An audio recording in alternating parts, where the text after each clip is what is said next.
السلام علیکم ورحمۃ اللہ وبرکاتہ۔ سامعین کرام، آج اس ویڈیو میں یہ بیان کیا جائے گا کہ جب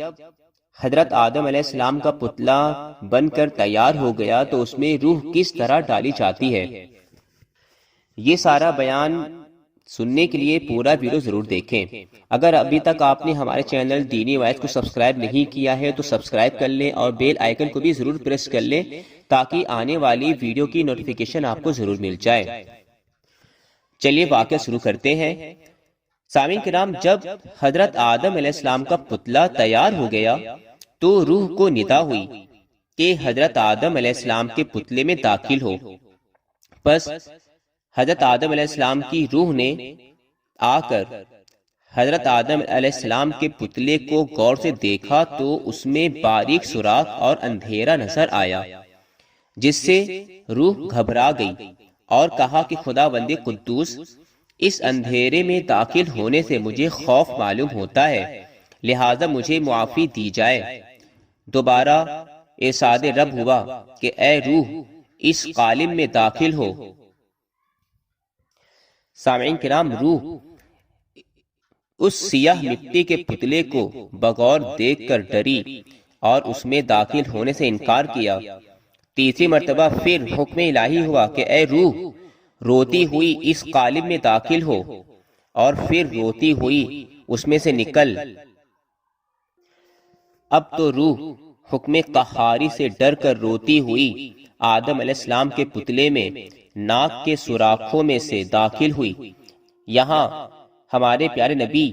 حضرت محمد مصطفیٰ صلی اللہ علیہ وسلم فرماتے ہیں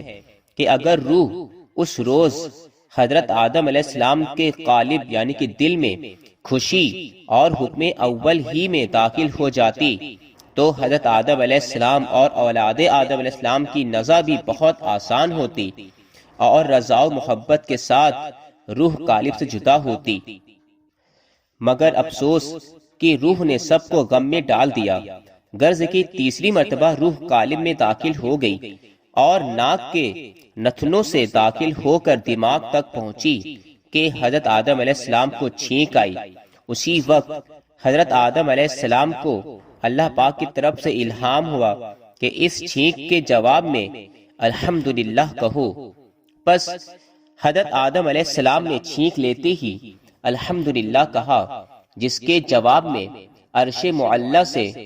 یرحمک اللہ یعنی اللہ تجھ پر رحم کرے جواب آیا۔ نیز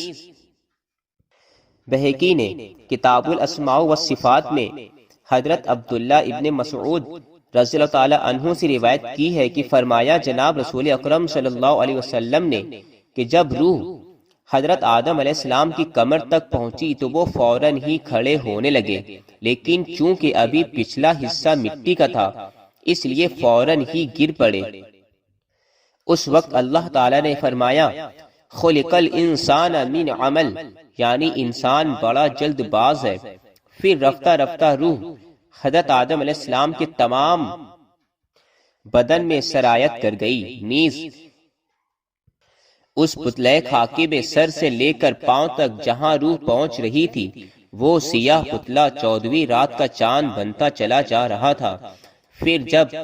حضرت آدم علیہ السلام نے نمونہ حسن و جمال بن کر بیٹھے تو سب سے پہلے ان کی نظر جس شے پر پڑی وہ عرش الہی تھا،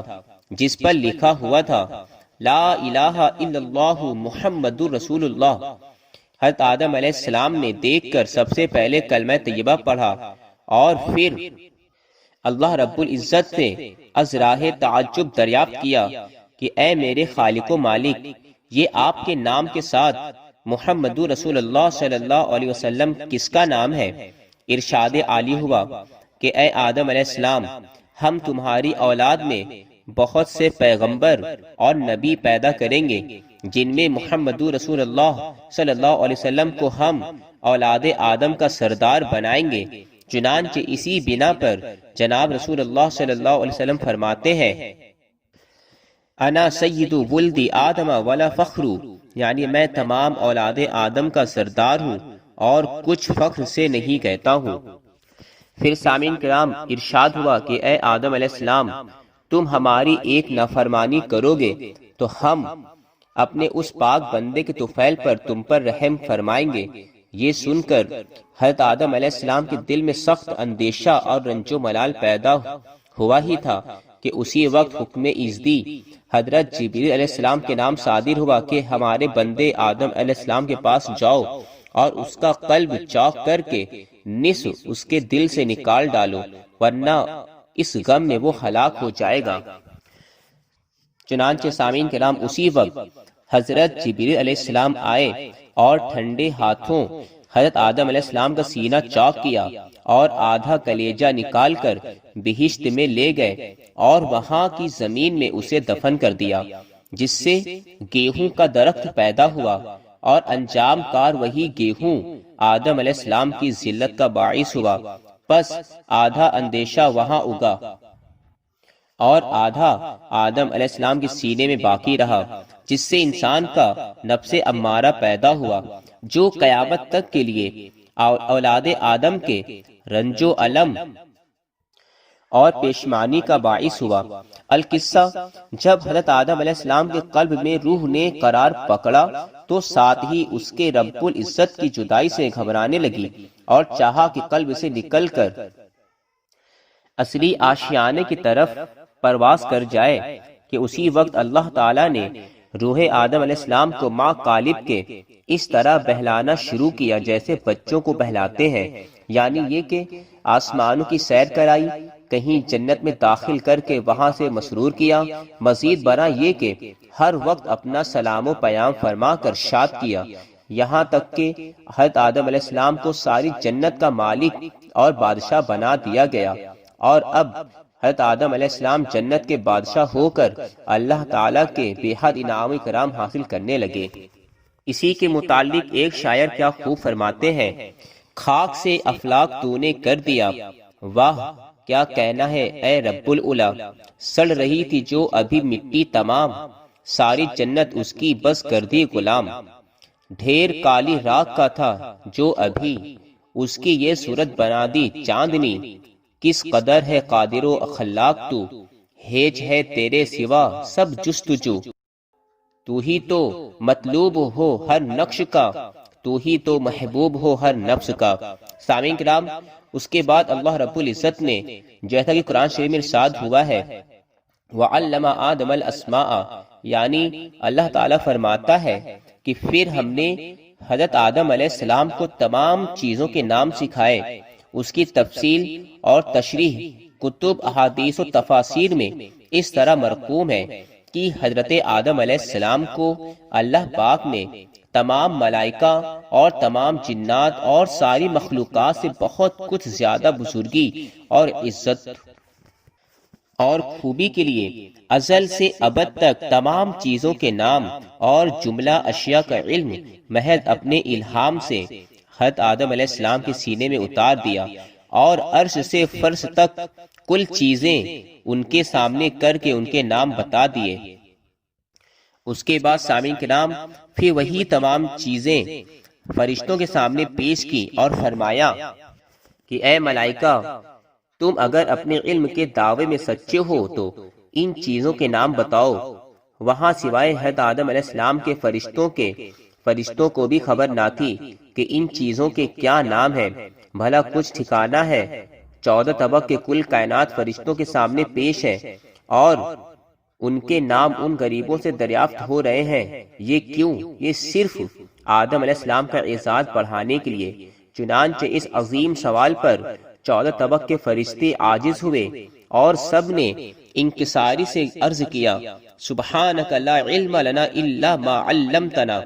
یعنی خداوند قدوس تیری ذات پاک خوب واقف ہے کہ ہم ان چیزوں کے نام مطلق نہیں جانتے، مولا ہمیں تو بس وہی علم ہے جو تو نے ہمیں عطا فرما رکھا ہے، یعنی ذکر خدا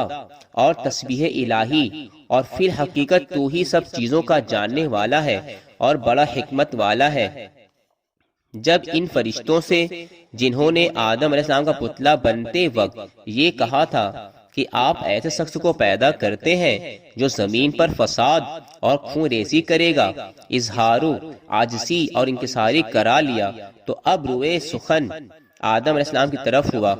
اور فرمایا یا آدم انبیہم باسمائہم، یعنی آدم علیہ السلام ازل سے ابد تک اور عرش سے فرش تک جملہ اشیاء کے نام ان فرشتوں کو سنا دو،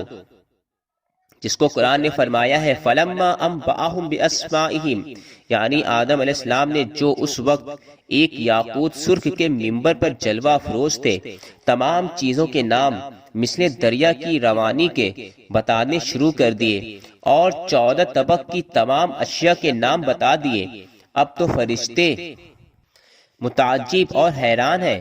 اور اپنے دل میں کہتے ہیں کہ یہ وہی سیاہ مٹی کا پتلا ہے جو ابھی ابھی حجاز عرب کی زمین پر پڑا ہوا تھا۔ اللہ اکبر، اللہ اکبر۔ آدم علیہ السلام کو اللہ تعالیٰ نے کتنا زبردست علم عطا فرمایا۔ سامعین کرام، ملائکہ ادھر حیرت میں رہ گئے، ادھر ارشاد عالی ہوا یا ملائکتی الم اقل لکم انی عالم غیب السماوات والارض، یعنی اے میرے فرشتوں، کیا میں نے پیدائش آدم کے وقت تم سے نہ کہا تھا کہ اپنے 14 طبق کے اسرار اور بھید میں ہی خوب جانتا ہوں اور میرا علم 14 طبق پر حاوی ہے۔ پس فرشتوں کے دلوں میں حضرت آدم علیہ السلام کی عزت اس درجہ ہوئی کہ جس کو کوئی انتہا نہیں، اور آدم علیہ السلام کا علم ان کے حسن و جمال سے بھی کہیں معقوق ہو گیا۔ اسی لیے کسی شاعر نے کیا خوب کہا ہے، علم ایسی چیز ہے اے ناظرین جس کی ثانی دوسری عزت نہیں، علم کی عزت ہے خود اپنی مثال، علم سے بڑھ کر نہیں کوئی کمال۔ سامعین کرام، اسی طرح کے اچھے اچھی واقعے اور اچھے اچھے بیان سننے کے لیے ہمارے چینل دینی وائس کو ضرور سبسکرائب کر لیں اور بیل آئیکن کو بھی ضرور پریس کر لیں تاکہ آنے والی ویڈیو کی نوٹیفیکیشن آپ کو ضرور مل جائے، اور اس ویڈیو کو اپنے دوستوں میں ضرور شیئر کریں تاکہ ان کے علم میں بھی مزید اضافہ ہو۔ السلام علیکم ورحمۃ اللہ وبرکاتہ۔